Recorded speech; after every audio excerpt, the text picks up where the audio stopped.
Magnetic field intensity due to magnetic dipole. इसके पहले electric field वाले में इलेक्ट्रिक डायपोल को आप लोगों ने स्टडी किया था। उसमें क्या था, टू इक्वल और अपोजिट चार्जेस को एक पर्टिकुलर डिस्टेंस पे प्लेस किया गया था, तो उससे जो एक सिस्टम फॉर्म हुआ था वो क्या था, डायपोल था। और उस डायपोल के डायपोल मोमेंट की वैल्यू जो थी किसी एक चार्ज की मैग्नीट्यूड और उन दोनों के बीच की डिस्टेंस को मल्टीप्लाई किया गया था, तो वैल्यू क्या थी, इलेक्ट्रिक डायपोल। अब यहाँ पे मैग्नेटिक डायपोल की भी ये क्या है, एक मैग्नेट की इंटेंसिटी समथिंग कुछ होगी, एक पे नॉर्थ पोल होगा और एक पे क्या होगा, साउथ। एक पे क्या होगा, नॉर्थ पोल और दूसरे पे क्या होगा, साउथ पोल। इन दोनों के बीच की भी समथिंग कुछ डिस्टेंस है, क्या है, 2l। तो इससे जो बन रहा है मैग्नेटिक मोमेंट, डायपोल मोमेंट, उसे किससे इंडिकेट करते हैं, m से इंडिकेट करते हैं। ये भी क्या है, वेक्टर क्वांटिटी है। इसकी वैल्यू जो थी I A B, IAB थी और कुछ थी,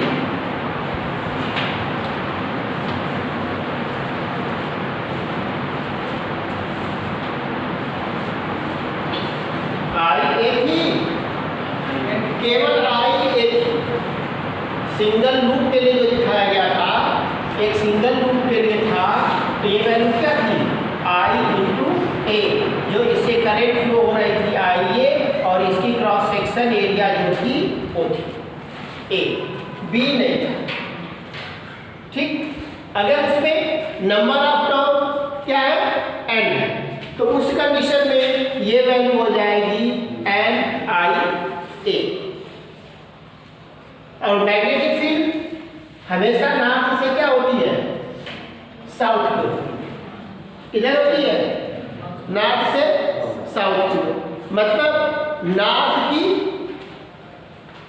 और साउथ से अरे क्या हुई, नॉर्थ की ओर। ये तो अंदर में है, अगर बाहर फील्ड क्रिएट होगी तो नॉर्थ पोल से क्या होता है, ये है नॉर्थ पोल से एग्जिट होगा और साउथ पोल में जाकर के क्या होगा, ये। तो ये क्या हुआ, इसमें मैग्नेटिक फील्ड की डायरेक्शन जो हो गई साउथ पोल की ओर हो गई और नॉर्थ पोल से क्या हो गई, अरे ठीक वैसे इलेक्ट्रिक डायपोल था। इलेक्ट्रिक डायपोल में मैग्नेटिक फील्ड की डायरेक्शन जो थी पॉजिटिव से अवे थी और नेगेटिव की ओर थी, ठीक है। और magnetic dipole, electric dipole moment की डायरेक्शन जो होती थी वो क्या थी, पॉजिटिव से नेगेटिव से पॉजिटिव क्यों थी, पॉजिटिव से नेगेटिव क्यों थी, नेगेटिव टू पॉजिटिव थी। डायपोल मोमेंट की डायरेक्शन की पॉजिटिव से नेगेटिव टू पॉजिटिव। ये इलेक्ट्रॉन एक नेगेटिव चार्ज था, यहाँ पे पॉजिटिव चार्ज था, तो इसकी डायरेक्शन ये शो होती थी कि ये शो होती थी, ऊपर वाली शो होती थी, नेगेटिव से पॉजिटिव। वेक्टर क्वांटिटी थी, यहाँ पे भी क्या है, एम जो है वेक्टर क्वांटिटी है।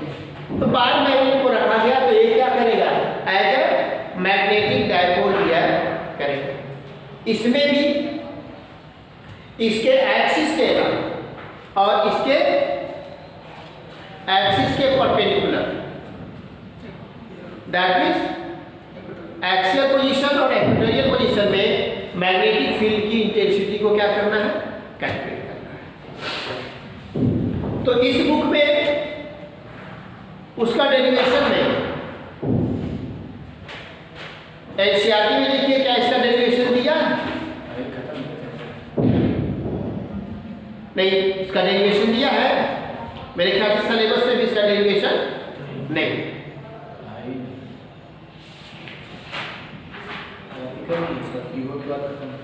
हाँ कल वाले के बाद खत्म। तो आगे होगा ना, आगे कहाँ बस समझ लिया। अगली टॉपिक होगी। तो देखिए, तो इसके मैग्नेटिक डायपोल वहां पे था, एक्सियल पोजीशन जो थी, ये मैग्नेटिक डायपोल इलेक्ट्रिक डायपोल था, यहाँ पे नेगेटिव चार्ज, यहाँ पे पॉजिटिव चार्ज।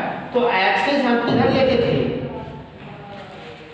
पॉजिटिव वाले की तरफ लेते है ना, और इसमें पॉजिटिव की ओर है, और यहाँ पे क्या पॉजिटिव के पोजीशन से अवे है, तो यहाँ पे किधर लेंगे, नॉर्थ की ओर लेंगे, उस पोजीशन को किधर मेंशन करेंगे, नॉर्थ की ओर। मतलब ये एक्सियल पोजीशन में जो पॉइंट पी होगा, जिससे मैग्नेटिक फील्ड को कैलकुलेट करना होगा, वह पॉइंट क्या होगा,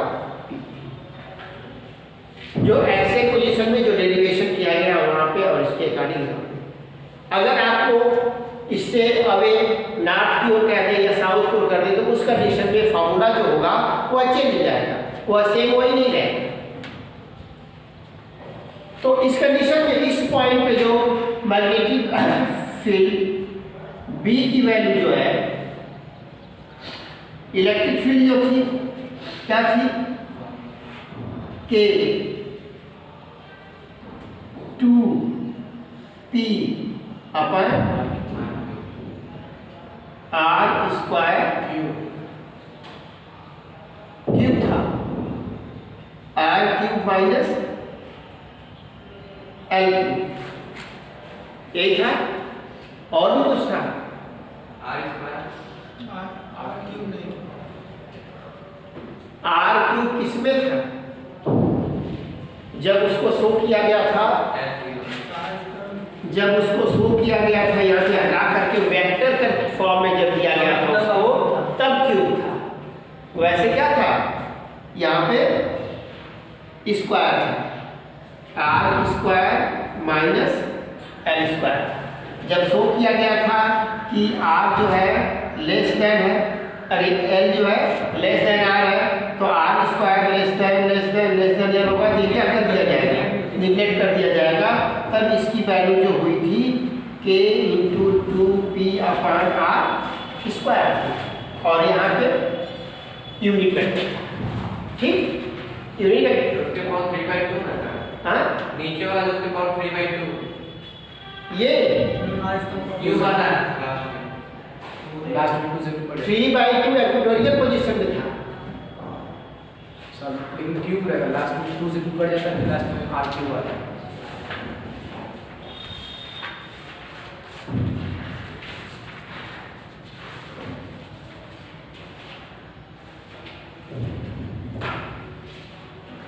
देखो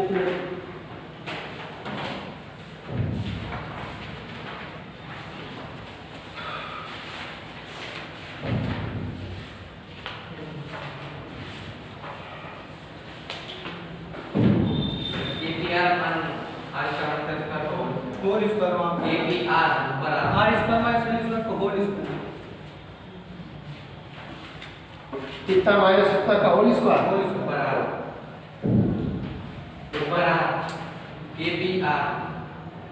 वो तो यूनिट वेक्टर है,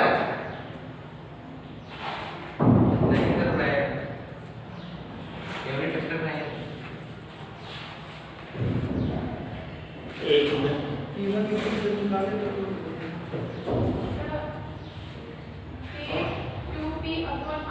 अब मैं किसी की नहीं सुनूंगा, अपनी देखूंगा।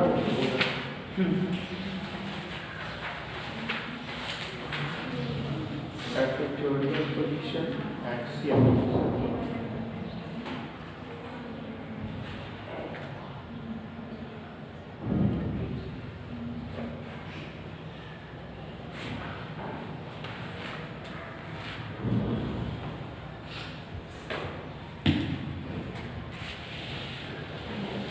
इस चीज को छोड़िए,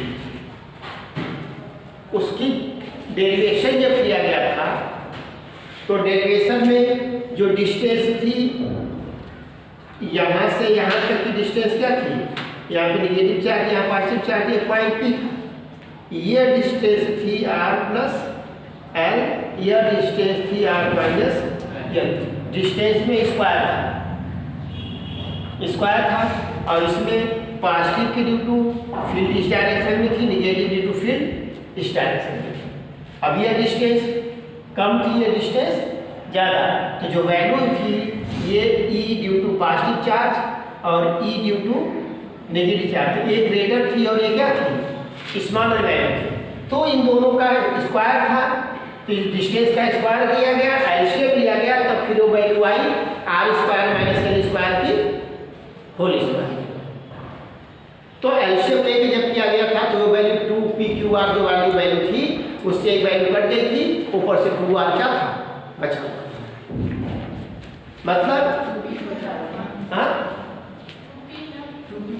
तो इलेक्ट्रिक फील्ड इंटेंसिटी की वैल्यू थी कि 2p r divided by r square minus L square की होल स्क्वायर, ये वैल्यू है। तो इसको जब सॉल्व किया गया था तो के 2p डिवाइडेड बाई ये स्मॉल वैल्यू होगी तो r की पावर 4, इससे कट गया तो r क्यूब हो गया, 2p अपॉन r क्यूब होता है। अब इक्वेटोरियल पोजीशन में जो था वो था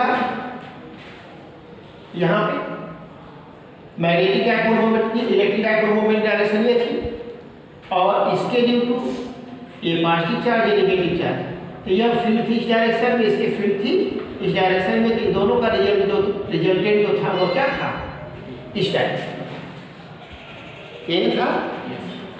यह डिस्टेंस r थी, ये l थी, तो ये भी r square plus l square r square plus l square दोनों सेम था, तो दोनों के कंपोनेंट जो थे वो एक दूसरे को कैंसिल कर लिए थे, इधर वाले कंपोनेंट थे जो ऐड हुए थे, तो ये वैल्यू थी E इक्वल टू 2 के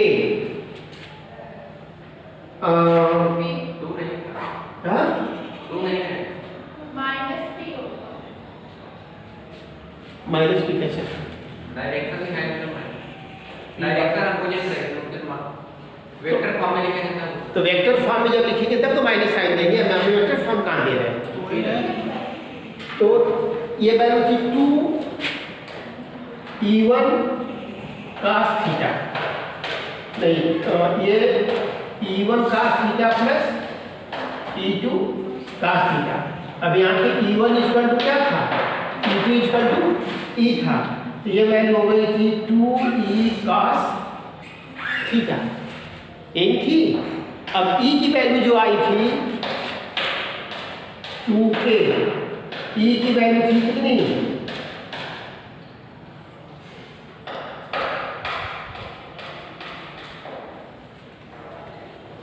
q divided by r square plus l square की होल स्क्वायर,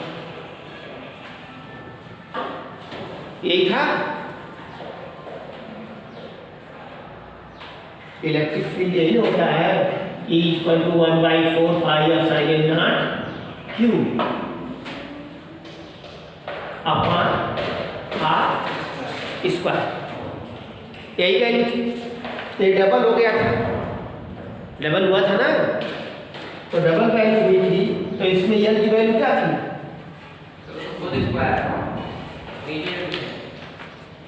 क्या चीज स्क्वायर को पहले नहीं, ये अंडर रूट में, ये अंडर रूट में, ये अंडर रूट में, ये पूरी वैल्यू क्या है अंडर रूट में, ये किया गया था। अब इसके बाद ये क्या था cos थीटा, तो थीटा को ए में से दिया गया तो cos थीटा की वैल्यू क्या होगी, इतना इंटू इतना अपॉन ये, तो 2k क्यू cos थीटा की value l upon under root r square plus l square, यहाँ पे r square plus l square, केवल ये बचा था।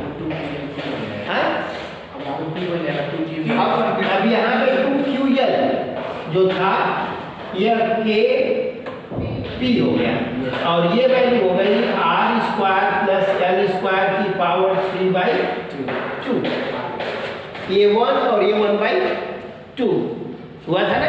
तो उसके ड्यू टू ये वैल्यू आई, और जब इसको बहुत निगलेक्ट किया गया तो के पी अपान ये आर की पावर ये कैंसिल हो गया, तो 2 × 3/2, 2 से 2 कैंसिल हो गया, ये ठीक। अब यहाँ पे ये तब किया गया था जब एल क्या था, बहुत छोटा था, और नहीं तो एल की वैल्यू से कंपेयर में बहुत छोटी नहीं है, तो फार्मूला यहीं पे छोड़ा गया था, और इसका फार्मूला जो था यहाँ पे छोड़ा गया। तो सेम इसी कंडीशन में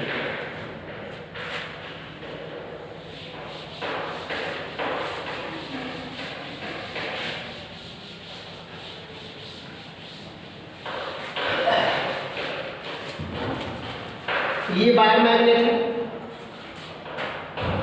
यहाँ पे नॉर्थ पोल कर दिया, यहाँ पे साउथ पोल। इसकी टोटल डिस्टेंस क्या है, 2L है। तो इसके एक्सेस से R डिस्टेंस पे एक्सियल पोजीशन में कोई पॉइंट क्या है, P है। तो इसके ड्यू टू जो मैग्नेटिक फील्ड थी उसकी डायरेक्शन क्या होगी, ये होगी, ठीक। और इसकी वैल्यू जो होगी B = μ0/4π into 2m upon r² - l² की होल स्क्वायर, ये ठीक। सेम वही कंडीशन है। अगर यहीं पे इस पॉइंट पे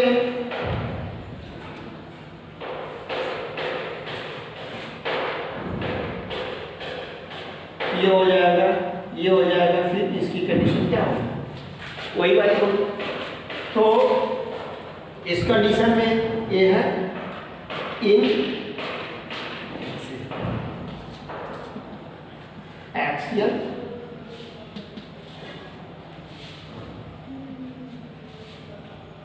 डबल एस आई मैंने किया ये है, और ये है एक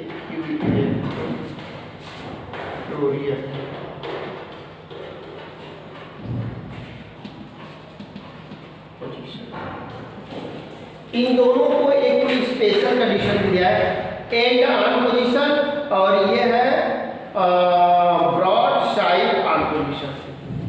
इसको कहते हैं and on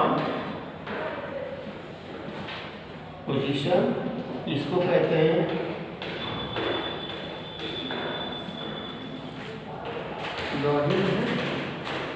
side on position.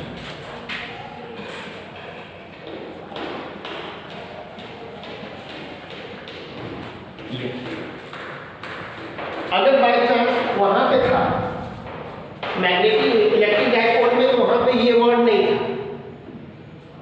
कि था, ये इस वर्ड का यूज वहां पे नहीं किया गया था, यहाँ पे ये चीज किया गया है। तो अगर आपको ये कहा जाता है कि इसका डेरिवेशन है नहीं, वहां पे डेरिवेशन भी है, ये डेरिवेशन एग्जाम में नहीं आने वाला है, लेकिन डिराइव करने का सेम वे है, ठीक। तो इसमें लिखा जा सकता है कि write down the formula for calculating the electromagnetic field due to bar magnet या magnetic dipole end on position.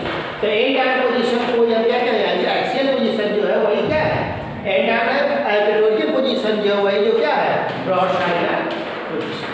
तो इसमें कंफ्यूजन ना हो, मेन इन दोनों वर्ड का भी क्या करना है, हमको ध्यान देना है। अब इसके बाद हाँ, ये वैल्यू μ0/4π यहाँ पे हो गया m अपॉन r² + l² whole to the power 3/2।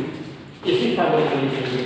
जब वो कंपेयर में l बहुत छोटा होगा तब उसको हटा करके हम क्या करेंगे।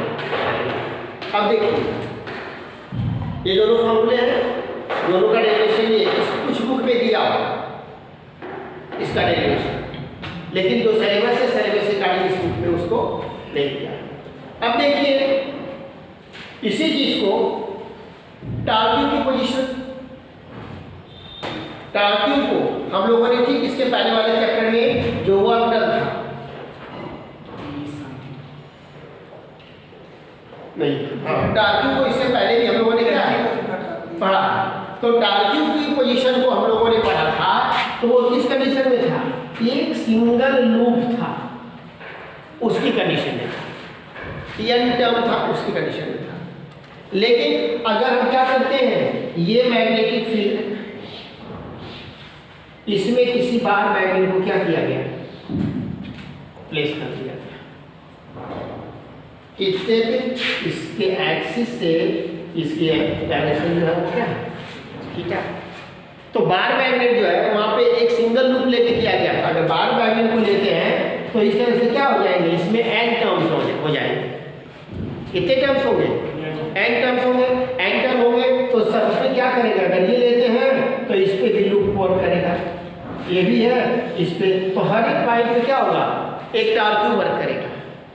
हर एक पॉइंट पे क्या होगा, टार्क्यू वर्क करेगा। जब टार्क्यू वर्क करेगा तो क्या करेगा, इसको रोटेट कराएगा और रोटेट करा के इसको मैग्नेटिक फील्ड की डायरेक्शन में, इसकी एक्सिस को उसकी डायरेक्शन में, या इसकी बार मैग्नेट की जो एक्सिस होगी वो मैग्नेटिक फील्ड की क्या होगी, पैरेलल ले आने की कोशिश करेगा। तो वहां पे जो मैग्नेटिक डाइपोल मोमेंट था, टॉर्क की वैल्यू थी, टार्क्यू जो थी n I A B sin, ठीक है, यही थी ना। तो यहां पे एक सिंगल लूप था तो उसके लिए I A B sin theta था। लेकिन जब यहां पे हम पूरा बार मैग्नेट ले रहे हैं तो इसमें कितने टर्म्स हो जाएंगे, n टर्म होंगे। तो इस कंडीशन में ये वैल्यू हो जाएगी n I A B sin theta. m equal to हो जाएगा n I A, तो टॉर्क की वैल्यू हो जाएगी m B sin theta. Theta क्या है, उस बार मैग्नेट की एक्सिस की मैग्नेटिक फील्ड लाइन से क्या है, एंगल, ठीक। अब इस कंडीशन को लेकर के अगर यहीं पे एक टार्क्यू मैक्सिमम होगा कब, जब थीटा की वैल्यू 90 डिग्री होगी तब। अगर वही थीटा की वैल्यू क्या हो जाएगी, 0 हो जाएगी, तो टार्क्यू जो होगा वो क्या होगा, 0 हो जाएगा मिनिमम। ये क्लियर हुआ। ये कब है, ये तब है एक बार मैग्नेट को क्या किया जा रहा है, उस फील्ड से एक पर्टिकुलर एंगल पे इंक्लाइन किया जा रहा है तब। और बार मैग्नेट है उसको n टर्म्स दे करके अगर हम क्या करें, कॉइल ले, क्या करें, कॉइल ले।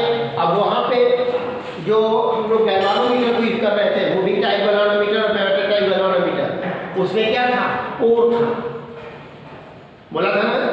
तो कोर जो होता है उसमें जो बाहर जो होती है, जो मटेरियल होता है वो क्या होता है, जिसमें वायर को लपेटा जाता है, वह नॉन मैग्नेटिक मटेरियल है।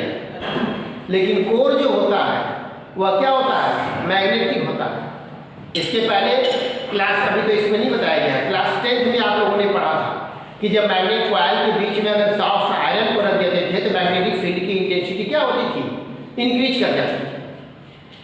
मैग्नेटिक फील्ड की इंटेंसिटी क्या थी, इंक्रीज कर जाती थी, मतलब उसके बीच का मीडियम क्या होता था, चेंज हो जाता था। तो यहाँ पे कोर जो है उससे मैग्नेटिक फील्ड इंटेंसिटी को भी क्या कर रहा था, चेंज कर रहा था। तो इस वैल्यू को अगर यहाँ पे टॉर्क मैग्नेटिक फील्ड को ले तो torque upon m sin theta. एक टॉर्क मैग्नेटिक फील्ड मैक्सिमम कब होगी, जब टॉर्क मैक्स होगा, और टॉर्क मैक्स होगा तो ये वैल्यू क्या होगी, थीटा 90 डिग्री हो जाएगा, तो ये वैल्यू क्या हो जाएगी, b equal to torque max upon m। जहाँ पे भी मैग्नेटिक फील्ड है, टॉर्क क्या है, टार्क्यू है, और m क्या है, डाइपोल मोमेंट, ठीक। अब इसके बाद वर्क डन। अब इसके बाद क्या है, potential energy of the magnet in a magnetic field. अभी सेम थिंग्स को हम लोगों ने सिंगल कॉइल के लिए पढ़ा था।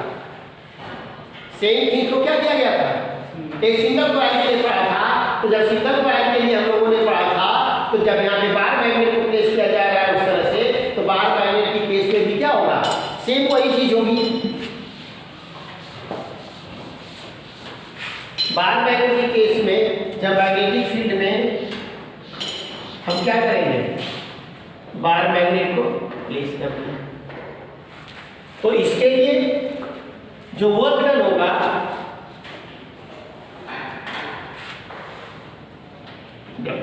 इसको लुका क्या होगा, top D theta, top D theta. अगर इसका इनिशियल एंगल यहाँ पे था, डॉटेड करके दे देते हैं, ये एक्सिस थी, ये थीटा 1 था और ये यहाँ पे किस पे चला गया, थीटा 2 से, तो ये इसका डिफ्लेक्शन कितना होगा, थीटा 2 माइनस थीटा 1, यही वैल्यू क्या होगी, ये थीटा हुई। तो वर्क डन जो होगा top into angular displacement, top Q को मल्टीप्लाई करेंगे किससे, एंगुलर डिस्प्लेसमेंट से, तो ये टोटल वैल्यू ये हो जाएगी, यहाँ पे हो जाएगा टॉप डी थीटा होगा। तो इस वैल्यू को मिनिमम जो होगा वो क्या होगा, 0। मिनिमम वर्क डन या एनर्जी जो होगी, पोटेंशियल एनर्जी जो होगी वो क्या होगी, 0 होगी, और मैक्सिमम क्या होगी, उसको W कर लेते हैं। तो इसकी लिमिट 0 से लेकर W करेंगे तो dW, और यहाँ टॉप की वैल्यू रखेंगे तो क्या हो जाएगी, m b sin theta d theta, और ये वैल्यू कहाँ से, थीटा 1 से थीटा 2 तक होगी, यही होगी। तो इसके बाद ये W हो गया, m b sin थीटा का इंटीग्रेशन क्या होता है, माइनस कॉस थीटा, थीटा 1 से लेकर के थीटा 2 तक। तो माइनस साइन को बाहर कर ले, तो m b अगर बाहर नहीं करते हैं तो ये minus cos theta 2, upper limit minus lower limit होती है, और minus minus plus cos theta 1 हो जाएगा। इसको लिख सकते हैं M B cos theta 1 minus cos theta 2, cos theta 1 minus cos theta 2। अगर इनिशियली थीटा की वैल्यू जो है वह क्या है, परपेंडिकुलर है। इनिशियली अगर थीटा क्या है, 90 डिग्री पे है, तो उस कंडीशन में उसकी वैल्यू जो होगी, अगर थीटा 1 यहाँ पे थीटा 1 की वैल्यू को हमने क्या इसमें कर दिया, 90 डिग्री, तो वर्क डन या potential energy M B cos 1 एक, हाँ ये कितना हो जाएगा, 90 डिग्री माइनस कॉस, अब यहाँ पे इस वैल्यू को थीटा नीचे कर दिया गया, तो ये वैल्यू क्या हो गई, 0 हो गई, और ये वैल्यू हो जाएगी minus M B cos theta. अब यहाँ पे माइनस साइन इंडिकेट कर रहा है, क्या इंडिकेट कर रहा है, मिनिमम नहीं कह सकते इसको। अब यहाँ पे वेक्टर पोजीशन में यहाँ वर्क डन हो रहा है, जो इतना वर्क डन होगा उतनी उसमें क्या होगी, एनर्जी होगी। मैंने वहाँ पे भी बताया था, जो माइनस साइन है वो वर्क उस पर नहीं किया जाता, वर्क क्या होता है, उस सिस्टम के द्वारा होता है। जैसे स्प्रिंग है, स्प्रिंग को हम कंप्रेस करते हैं तो स्प्रिंग पे हम वर्क करते हैं, लेकिन जब छोड़ते हैं तो स्प्रिंग क्या करती है, हमारे ऊपर वर्क करती है। किसके ऊपर वर्क करती है, हमारे ऊपर वर्क करती है, ग्रेविटी की ड्यू टू। अगर हम यहाँ पे क्या करते हैं, यहाँ पे इसको हम ऊपर क्यों लेके जा रहे हैं, हम इसके वर्क कर रहे हैं, लेकिन जब ऊपर से छोड़ा जा रहा है कि हमको नीचे की ओर पुश करके ले आ रहा है, इसके द्वारा वर्क हो रहा है, हमारे द्वारा इस पर वर्क नहीं हो रहा है। तो सेम थिंग्स वही यहाँ पे भी है कि उस टॉपिक के द्वारा वर्क क्या हो रहा है, उस पर नहीं किया जा रहा है, उसके द्वारा। अगर इसी को वेक्टर फॉर्म में लिखते हैं, यही हो जाएगा माइनस एम डॉट बी। क्यों, क्योंकि ए डॉट बी की वैल्यू जो होती है ए बी कॉस थीटा। ठीक, अब इसके बाद है, हाँ, इस वैल्यू को मिनिमम और मैक्सिमम सेम डेरिवेशन किया गया था इसके पहले। अगर डाइपोल क्या है, पहले इसमें इसको बार मैग्नेट उसकी डायरेक्शन में या एक्सिस के क्या है, पैरेलल, और फिर उसको रोटेट करा के क्या किया गया, 180 डिग्री से रोटेट कराया था। जब थीटा 0 है, यहाँ पे क्या गया, थीटा 1 थीटा 2, θ1 जब उस एक्सिस के क्या है, पैरेलल है, एक्सिस के क्या है, पैरेलल है, तो जब पैरेलल है तो θ1 की वैल्यू क्या हो गई, 0 हो गई। और जब उसे 180 डिग्री से रोटेट कराया गया तो θ2 की वैल्यू क्या हो जाएगी, 180 हो जाएगी। तो इस कंडीशन में W इक्वल टू हो जाएगा mb cos 0 माइनस cos 180, तो वैल्यू हो जाएगी mb1 1 माइनस 1, मतलब माइनस प्लस क्या होगा, प्लस 2, क्या होगा 2mb। तो यहाँ पे पॉजिटिव वैल्यू आ रही है और वो मैक्सिमम, उस समय जो पोटेंशियल एनर्जी उसमें स्टोर होगी वो क्या होगी, मैक्सिमम होगी, या उसमें वर्क डन होगा, जितना उससे वर्क डन करेंगे रोटेट कराने में जो वर्क होगा वो क्या होगा, मैक्सिमम होगा। जवाब फेस वॉश करके आओ। नींद क्यों आ रही है, रात भर क्या की हो, चित्रगुप्त को भी कह रहे हैं, तुम्हें भी नींद आ रही थी।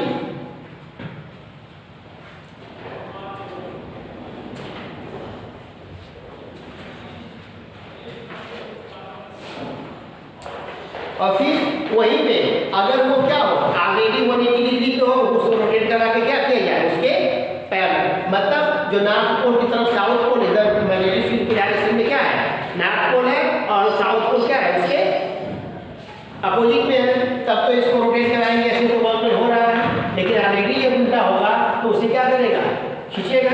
तो θ1 की वैल्यू जब 1 डिग्री और θ2 की वैल्यू क्या है, 0 है, तो उस कंडीशन में वैल्यू हो जाएगी mb cos 180 माइनस cos 0, तो वैल्यू हो जाएगी कितनी, mb, ये -1 ये -1, तो -2 mb, यहाँ पे निकलेगी वो है। और कह सकते हैं कि मेरे जो पोटेंशियल एनर्जी स्टोर होगी वो क्या होगी, मिनिमम। आज के लिए अब इससे रिलेटेड पहले वाले चैप्टर में न्यूमेरिकल थी कुछ, जो कॉइल वाला था उसमें नंबर ऑफ टर्न करके था, उसमें न्यूमेरिकल दिया था, तो क्या उसको देखे हैं आप।